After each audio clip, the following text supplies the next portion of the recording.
Here's some of what's heading your way tonight on your News at 9. Area power companies suspended the use of rolling blackouts, but that might change. The winter weather has kept schools closed for more than a week now, so now districts around the area are working to keep learning going. I'm Zach Dodge with what Carthage is doing. Coming up. Doug Heddy has weather. Jacob Leonard has sports. This is KOAM News at 9 on Fox 14. The 4 states' most watched news starts now. Thanks for joining us. I'm Dow Quick. After temperatures finally climbed back into the teens, we have more snow moving in. Let's start with Doug Heddy for a first look at the weather. Doug. Yeah, Dow. We finally did climb back into the teens, but we started in the teens as well, just on the other side of zero at minus 15 degrees. Nick Kelly, he did a live shot at 5 and 6, and he talked about how historic this is, the second coldest morning we've ever had here in Joplin, which is kind of crazy, but still cold for us tonight. Thankfully, it's not going to be as cold tonight as what we saw last night. But we do have the snow. It has returned. We had 24 hours snow-free. Now it's back. I just looked outside, and it's starting to spit very light snow. But we have winter weather advisories in effect on the Kansas and the Missouri side, and then in Oklahoma and Arkansas, it is a winter storm warning. Not for more snow, just their criteria to hit that warning is a little bit lower. But you can see the snow working in this big batch across Oklahoma. This is going to spin up into our neck of the woods throughout the overnight hours for us tonight, and you can see that light snow working in, and this is really going to increase as we head through the next several hours, and it's going to start to snow really all night long. So, of course, we've got to break this down and look ahead. We're going to get out of the deep freeze finally later this week. We'll talk about all the details here in just a bit. All right, we'll see you then. Thanks, Doug. Local electric providers have been told they can stop rolling blackouts, at least for now. KOAM's Chris Warner spoke with officials at Liberty Utilities and has more.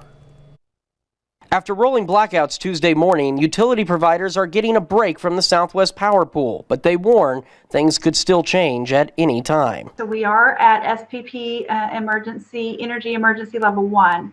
However, we're not out of this yet. So for customers, first and foremost, we just would ask them to plan for a possible outage. While rolling blackouts have stopped, Price says there is a method to how they're executed. We will do it in blocks throughout our service area, and we will work really hard to keep those to no longer than an hour. As for what's been leading to the rolling blackouts and the peak alert, it's a number of factors. So all of those combined, the severe weather, the fuel supply shortage, and peak demand is resulting in a situation where the SPP has to make sure we have enough energy to keep the lights on and the heaters going. Despite the stop to the rolling blackouts, power outages can still happen during this weather on a localized level. And Price says there are some things you can do to be prepared. Simple things like, making sure your phone is charged so you have a way to communicate. Making sure you have water available, either bottled water or, put water in a pitcher so that you have some water available. You certainly want to check batteries and things like your radio and your clocks so that those are working and functioning. Gather blankets and warm clothing so should the power go out, you can gather in a single room. You can shut the doors to keep the heat in. In Joplin, Chris Warner, KOAM News. Now, just before 6:30 this evening, the Southwest Power Pool said they're returning to a level 2 alert, which requires their members to issue a public conservation appeal. In their release about the level 2 alert, the SPP says we should anticipate possibly returning to a level 3 alert, which would require the rolling blackouts again.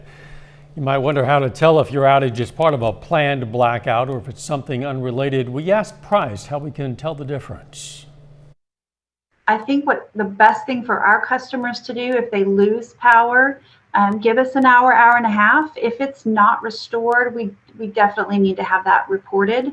It may be, outside of a controlled situation. Joplin Police Department also wants to remind folks if you come across a traffic signal that's not working, you need to treat it as a 4-way stop. People using natural gas are also asked to conserve energy. Gas companies such as Spire are asking folks to limit their consumption by lowering the thermostat. Get it down to a comfortable level, then take other actions like covering windows to help keep out the cold.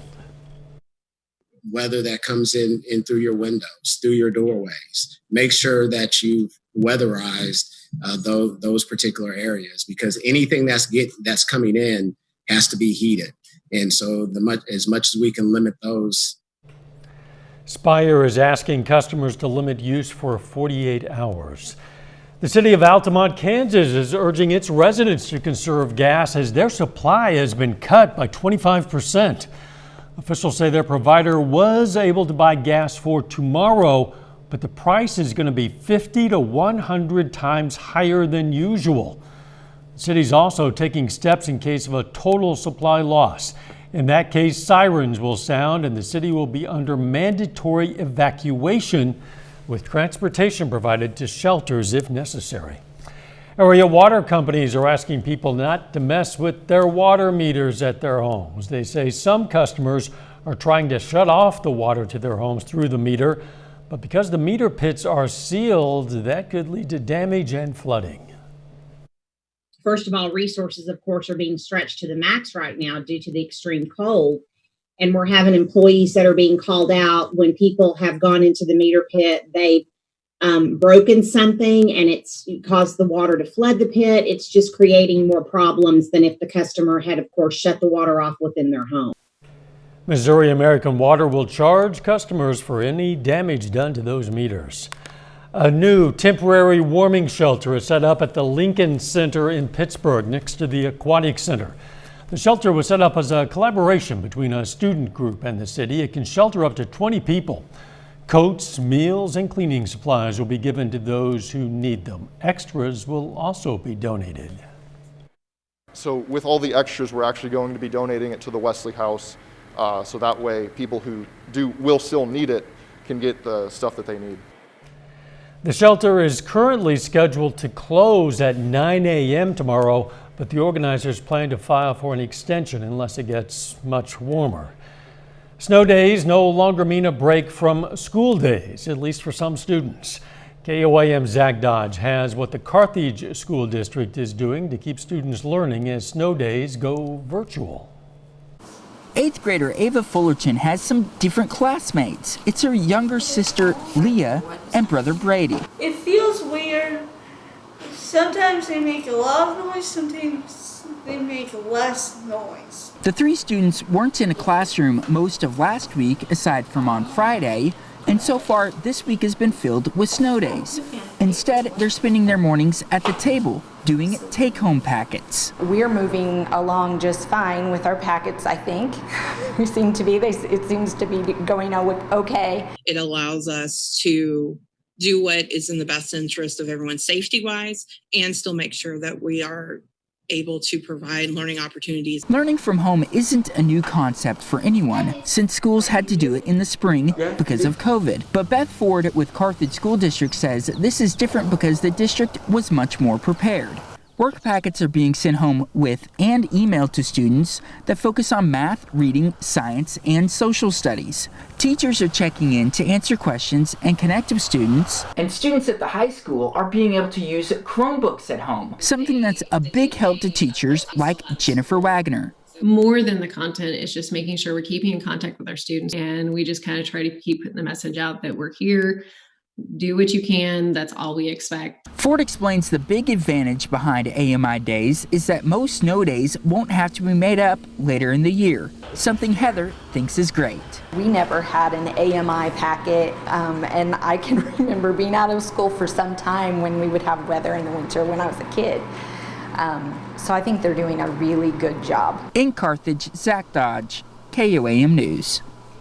Now, the state of Missouri allows school districts to use 6 AMI days for inclement weather. Ford says tomorrow is the 6th day for Carthage, so after that, days will have to be made up. We have some tips for parents teaching their kids at home on our website. Of course, that's KOAMnewsnow.com. KOAM News at 9 on Fox 14 takes this time to honor another four-state hero. Patrick Riley served in the U.S. Air Force from 1950 to 1953. The Pittsburgh native was stationed in Korea, and we salute Airman First Class Patrick Riley, a four-state hero. Doug is next with a complete look at the forecast, and later, weather forces Missouri Southern baseball indoors and pushes back their home opener. We'll have details in sports.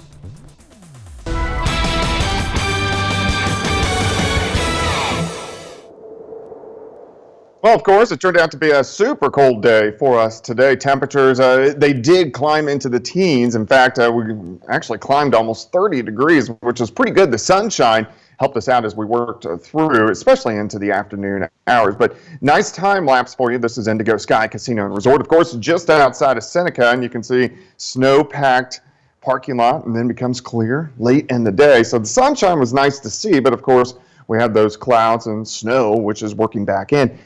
Look at our overnight lows, anywhere from -12 in Knoll to -19 in Yates Center. One of the coldest mornings the four-state area has ever seen. So it doesn't usually get much colder than this, but I don't think we could take 2 nights in a row like that. We did warm up to about 13, 14 degrees, and we've dropped back into the upper single digits. But I think this is about it. We're going to bottom out. We're actually going to slowly rise as we go through the overnight hours into the mid-teens, which is great. Still super cold, but at least we're heading in the right direction. Wind chill factors right now, most of us in that 1 to about 8 or 9 degree range. So still the wind chills are pretty low. Winter weather advisory in Kansas and Missouri. Winter storm warning, northeastern Oklahoma and also northwestern Arkansas due to this batch of snow, which is working in. It has now pushed into the four-state area. Most of it is in northeastern Oklahoma, but all this is going to rotate through during the overnight. You can see the energy kind of kicking out across parts of Arizona, New Mexico, Texas, into Oklahoma. So let's go ahead and zoom in. The heaviest snow bands now really from Oklahoma City to right in our southwestern counties. And we're going to see pretty good accumulation as these bands start to work through. We have a little band of flurries really from Pittsburgh to Lamar over toward Monette, but the main band of snow now is pushing from Independence over toward downstream and then also back through Bentonville, Arkansas. So northeastern Oklahoma, all snow now, and this is going to continue to work in. The roads are going to deteriorate very quickly. Here's midnight. We'll be, most of us, under a band of moderate to heavy snow all the way through the early morning hours, and then I think by dawn, the moderate snow is pretty much out of here, and we kind of taper back to just light snow. So here's 6 a.m. Let's go through the morning hours. The snow starts to break up a little bit. Still light snow showers through the morning to about the noon hour, and then I think most of this is going to rotate out of here as we go into the afternoon. We'll just stick around with the clouds throughout the day, but about 10 degrees warmer tomorrow than what we saw today. Starting at 14, 18 by noon, high temp at 23, northeasterly winds at about 5 to 10. Clouds will start to break up a little bit for us tomorrow night, and then as we head into Thursday, much of the same. Our temperatures are going to be back into the lower to mid-20s for highs. So still cold, but at least a lot better than what we have seen. Snowfall amounts, I think most of us are going to be kind of in that 3 to 4 inch range, especially through the heart of the four-state area. A little bit lighter amounts in our northern counties, but most of us sitting at about that 3 to 4 inch range, which of course is going to cause issues on the roadways once again. All right, 23 tomorrow, 7 tomorrow night, so we still have a couple cold nights down into the single digits, but really warming up as we head into the weekend. If I had my druthers, I'd rather not have any more snow right now, Doug. But what do you do? Yeah, I love the snow, but I really am not a huge fan of the extreme cold. Yeah, enough is enough for sure. Thanks, Doug. Coming up, further investigations into the assault on the Capitol. Former President Trump facing a new lawsuit. I'm Lauren Blanchard on Capitol Hill, plus what lawmakers are saying about a new commission which will investigate the attack in January coming up. Even though he was acquitted in his impeachment trial, President Trump's legal woes are not over. Now a member of Congress is suing him and Rudy Giuliani for their roles on the day of the Capitol riot. And the Speaker of the House says she wants an independent review of the attack to see what went wrong. Reporter Lauren Blanchard is in Washington with more. Former President Trump now facing a civil lawsuit. Mississippi Representative Benny Thompson going after Mr. Trump and Rudy Giuliani for allegedly violating the Ku Klux Klan Act, an 1871 law that protected congressional members against conspiracies involving violence and intimidation while they were doing their jobs. The suit alleges Mr. Trump, Mr. Giuliani, and extremist groups, the Oath Keepers and Proud Boys, worked together to stop lawmakers from certifying the election results. Quote, the carefully orchestrated series of events that unfolded at the Save America rally and the storming of the Capitol was no accident or coincidence. An advisor for the former president responded to news of the suit, quote, President Trump did not plan, produce, or organize the January 6th rally on the Ellipse. While the former president was acquitted by the Senate during his second impeachment trial, the Senate minority leader suggested the former president could still face litigation. We have a criminal justice system in this country. We have civil litigation. And former presidents are not immune from being accountable by either. Now, House Speaker Nancy Pelosi wants an independent 9/11-style commission to look into the January 6th attack. Republicans are on board because they say it will show her failure to prepare for the rally that turned deadly. The briefing I got on January 5th about the security posture that they expected on January 6th was nowhere near what we saw happen. Tuesday next week, there will be a joint Senate committee hearing to question those who were in leadership during the attack, including those who resigned their positions immediately after. In Washington, Lauren Blanchard, Fox News. Coming up, states try to get more people vaccinated against COVID-19. Some states are expanding their coronavirus vaccine rollout even as demand outpaces supply. I'm Jonathan Seri in Atlanta. I'll have details coming up. New coronavirus infections are trending downward nationwide. Public health officials attribute the decline in part to more vaccine doses. But some states say they're still running out of supply. Reporter Jonathan Seri has more. More than 14 million Americans have been fully vaccinated against the coronavirus, but demand continues to outpace supply across the country as states expand the rollout to more groups. Dodger Stadium reopened today after temporarily closing due to a lack of doses. New York State opened up its rollout to people with chronic health conditions this week, even as some local officials try to secure a larger vaccine supply. We've got about 45% of the state's vaccines sent to New York City, when in fact we're performing about 53% of the vaccinations. A large portion of the general public will have to wait a few months to get their shots. Today, Dr. Anthony Fauci changed his April timeline for the start of widespread vaccinations. That was predicated on J&J, the Johnson product, having a considerably more doses than now we know they're going to have. So that timeline will probably be prolonged maybe into mid to late May and early June. Meanwhile, new coronavirus infections are on the decline, with the U.S. reporting about 56,000 cases on Monday.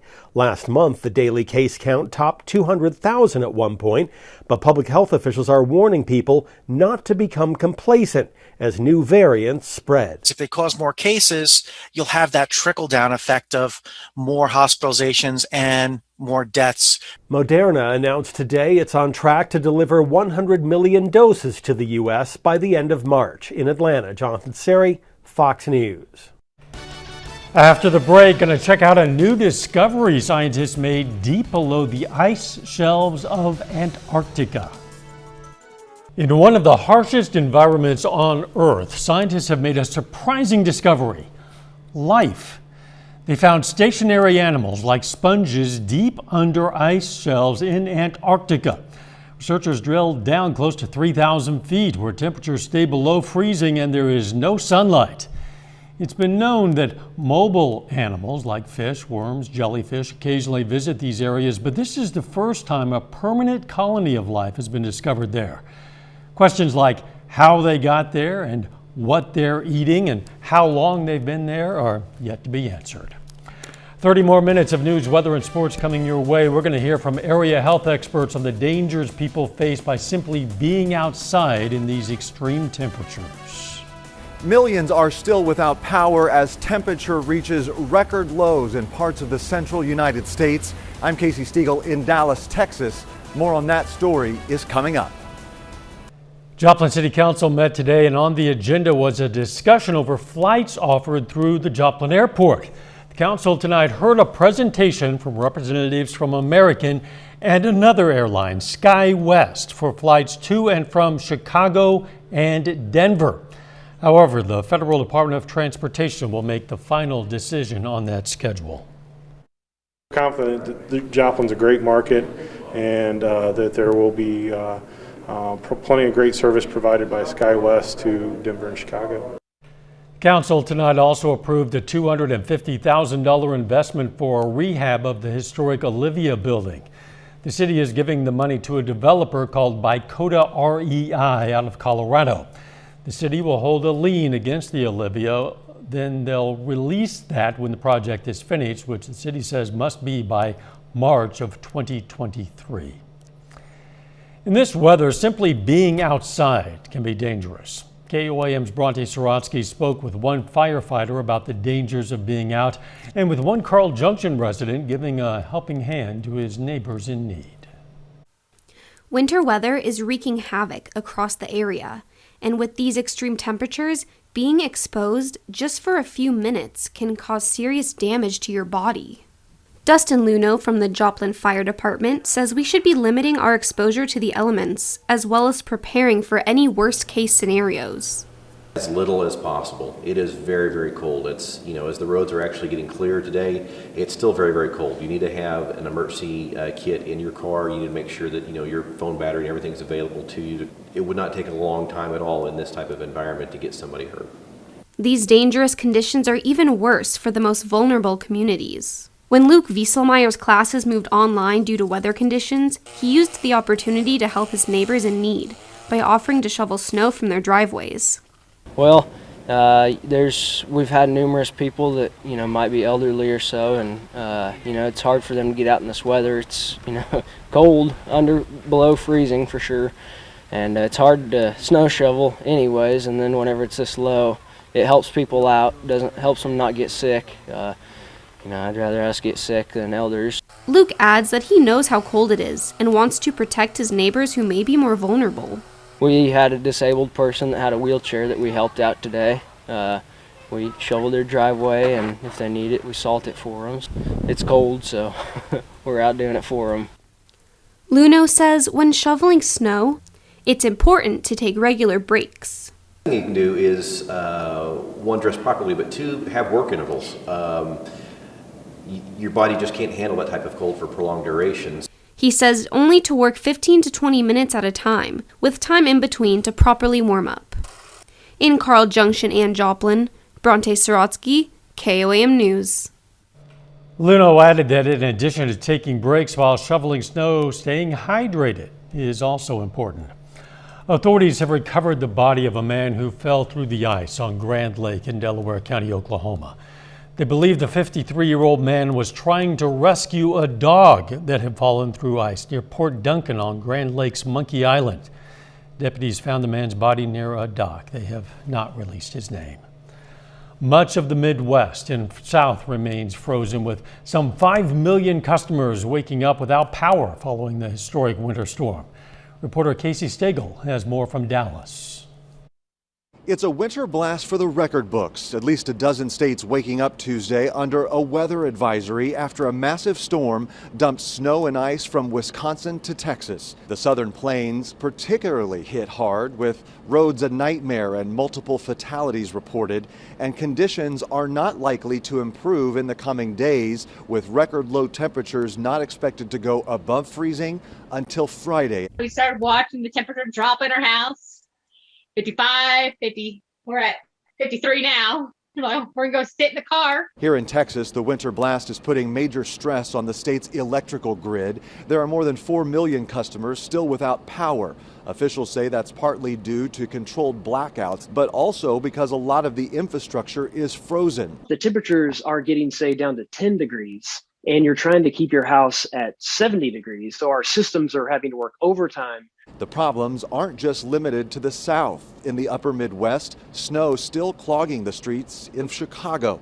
And in Oregon, ice continues to be the primary issue, with major structural damage reported. While in North Carolina, at least 3 people have died after a tornado hit a coastal area. Still a dangerous situation, but we're going to do our best to make sure nobody gets injured and we get our community back to normal as possible. Here in Texas, the forecast doesn't look too good. We're expected to pick up another 2 to 4 inches of snow in the overnight hours into early Wednesday morning. Some areas could get more freezing rain, which could make things extra slippery.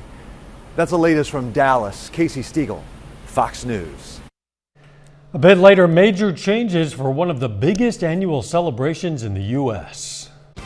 Mardi Gras has been celebrated in New Orleans for more than 200 years, but this year festivities look quite different. I'm Alex Hogan. I'll have that story ahead.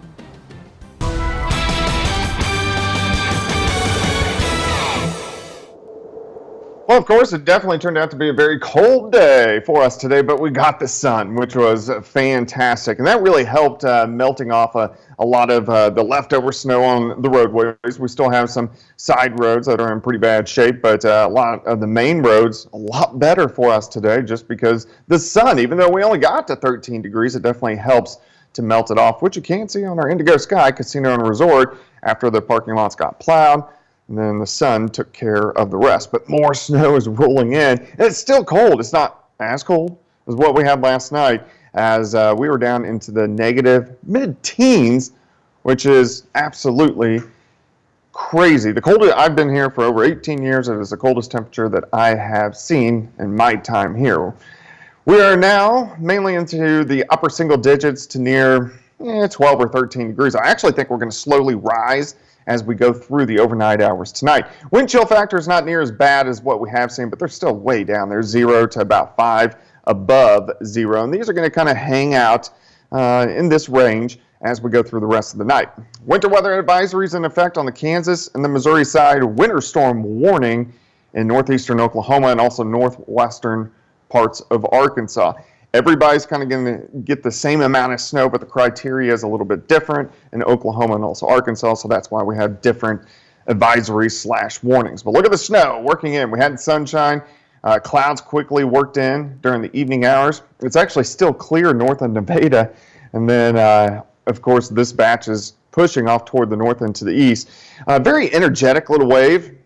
You can see it really from parts of Arizona, New Mexico, through Texas, and all the way into Oklahoma, but these are moderate bands of snow. It's not extremely heavy. It's moderate bands of snow, but it's a pretty big band. I mean, it stretches from Joplin all the way down to about Wichita Falls, Texas. So that whole band, it's got to work through us tonight. And it's snowing pretty good now in Oklahoma, Independence, Coffeyville, over toward Parsons, and then the leading edge of the snow is just passing between Joplin and Pittsburgh, moving into most of Joplin right now, and then extends down into Berry County. But this is going to lift northeast pretty quickly. We're going to get moderate snow for the next several hours. So here's midnight. Everybody by midnight should be seeing some snow.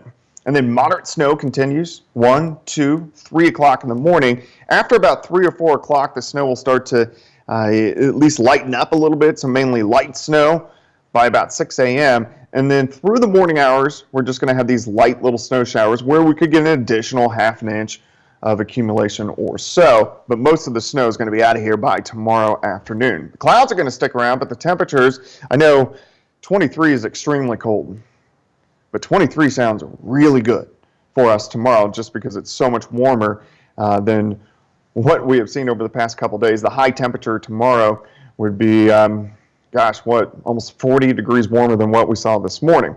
We'll start to clear out a little bit for us tomorrow night. This will allow temperatures back into the single digits. So we still have some cold nights and then back into the 20s again as we head into Thursday. And then we're going to get out of the deep freeze. Snowfall, though, I think most of us tonight, our northern counties, 2 to 3 inches. And then really everybody else about 3.5 upwards to about 4.5. So I would say the average is probably going to be 3.5 to about 4 inches of snow, with this next system, which is a mid-sized system for us. 23 tomorrow, 24 Thursday, 32 on Friday. Rain chances, not snow or ice, but rain chances by Sunday. You're right, Doug. It's amazing, but 23 sounds pretty good right now. Yeah, it really does. Thanks. Coming up in sports, weather pushes Missouri Southern baseball's home opener back to Sunday.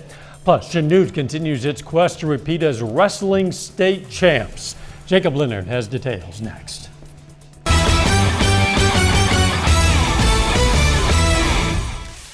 COVID-19 ended the baseball season early in 2020 for the Missouri Southern Lions. Now, the early part of their schedule this season is still being messed up, but this time it's because of the weather. The cold temperatures have Missouri Southern baseball stuck inside. You know, there's some things that are good about it, you know, as far as, you know, you can kind of fine-tune some things, but, you know, baseball is meant to be played outside, and, you know, there's some other things you miss because being inside, but you got to make the best of it. The Lions have been practicing indoors since early last week, and the cold and snow has pushed back their home opener from Friday to Sunday. Everybody's surprised when we, you know, start our season in February as early as we do, and sometimes the weather's great, and sometimes we got what we have the last couple weeks. While the weather is freezing, the Lions are hot to start the year. Southern swept 3 games from Flagler College in Florida to open the season, hitting 9 home runs in the process. We always go out there and try to hit home runs, but you know, we can do a lot more than that too. We can spray the ball around, you know. I feel like this is the most well-rounded team I've been on. We got some guys that we feel like can hit some home runs. You know, along with that, we got to find a balance between strikeouts and home runs. That's kind of part of our team a little bit. You know, we feel like we can slug the ball, and so hopefully that can continue, and that can be a strong suit for us. The Lions are ready to get back outside, but after COVID ended their season early in 2020, being stuck inside for a few practices is not as big of a deal as it used to be. It's not so bad. Yeah, it's not so bad. I mean, that's probably, there's a lot of truth to that. Fortunate to be able to do what we can, even with the weather and all that. Like we're lucky, I guess. I'm sure, you know, as we move on, you kind of get a little bit further away from that, but the definite perspective of first initially with our seasons and probably with everybody's season is we're just happy to be playing. The Lions will play Missouri Western on Sunday afternoon at 2 o'clock in Joplin. As of right now, Pittsburgh State is set to host its season opener on Friday at 1. The Chanute Blue Comets continue their quest to repeat as state wrestling champions this weekend. The Blue Comets host a 4A sub-state tournament on Saturday, looking to earn a shot at another team title. Right now, Chanute is ranked number 2 in the state in the KWCA 4A poll. They have 6 wrestlers ranked individually in the top 6 in their respective weight classes. This weekend, gonna be a lot tougher to make it to state than normal. Due to the pandemic, Kansas added additional qualifying tournaments, so the number of state qualifiers is going to be cut in half. We've never had this many qualifying tournaments, and I'm like, I just keep saying, whatever you do, just find a way to advance. Like in a normal season, you know, these kids are all state qualifiers normally, but this year, you know, COVID season, it's completely different, and sub-state's going to be something else, man. It's going to be really, really good wrestling and really high-level wrestling that you normally see on a Friday at a state tournament, but we're going to see it the weekend before at Chanute, Kansas. Finally, Mizzou on the road against Georgia tonight. Tigers aim to avoid a 3rd straight loss. Now, Mizzou was up double digits at one point in the second half, but the Bulldogs get the big comeback win, 80-70. That's a look at sports. We're back with more news after this. It's a Mardi Gras celebration like no other. Officials are canceling all parades and implementing strict coronavirus safety precautions, leaving revelers to find creative ways to celebrate a slimmed down Fat Tuesday. But it's no party for the city, and businesses losing money without tourists. Reporter Alex Hogan has the story. The spirit of Mardi Gras looks more dead than alive on Bourbon Street. The pandemic slimming down this year's Fat Tuesday celebrations, but the city's resilient residents are finding a way to let the good times roll. Mardi Gras has basically been canceled because of COVID, but even though we're not able to experience Mardi Gras, we still have the Mardi Gras spirit. Officials canceling all parades and scaling back Fat Tuesday festivities due to safety precautions. But in Big Easy tradition, the party cannot be stopped. Creative homeowners turning Mardi Gras into Yardi Gras, lavishly decorating their homes instead of the typical floats, constructing themed outdoor displays inspired by pop culture, music, and politics. It's a classic New Orleans move, you know, when you're knocked down, you get up and figure out a way to use creativity to make it a fun experience. You become the parade instead of watching the parade. But it's no party for the city's businesses and tourism, who are losing roughly $125 million per week by one estimate. In the days ahead of Fat Tuesday, officials banned liquor sales in the French Quarter and closed all bars and restaurants. Mardi Gras alone is, between $50,000 and $70,000 just in that 4-day span. We're hanging on by a thread here. What more can we do to, how much more can we take of this? It's a stark contrast to last year, when more than 1 million people turned out, a Mardi Gras celebration that became a super spreader event. Mobile, Alabama hosts the nation's oldest Mardi Gras celebrations, but all parades there have been halted as well. Alex Hogan, Fox News. Coming up, going to learn about a new documentary about a music legend and some production changes for upcoming movies. A new documentary for a late icon, movie production changes due to the pandemic, and more. It's all in the Hollywood Nation with Fox's Ashley Dvorkin. Peace and love. A notorious story, Maverick moves MI8, and Oprah's big interview in the Hollywood Nation. Oprah Winfrey has the first sit-down interview with Prince Harry and Meghan Markle since their engagement. Oprah with Meghan and Harry, a CBS primetime special, airs March 7th. It will cover everything from royal life to their move to the United States, to hopes and dreams for their expanding family. Sunday, a spokesperson for the couple confirmed they're expecting their second child. Ethan, that's not who we are. Mission Impossible 7 and 8 will no longer film back-to-back, according to Deadline. They report Mission Impossible 7 is nearly completed following a global production during the pandemic. It's the shifting release calendar and star Tom Cruise needed to promote Top Gun Maverick, which is changing plans.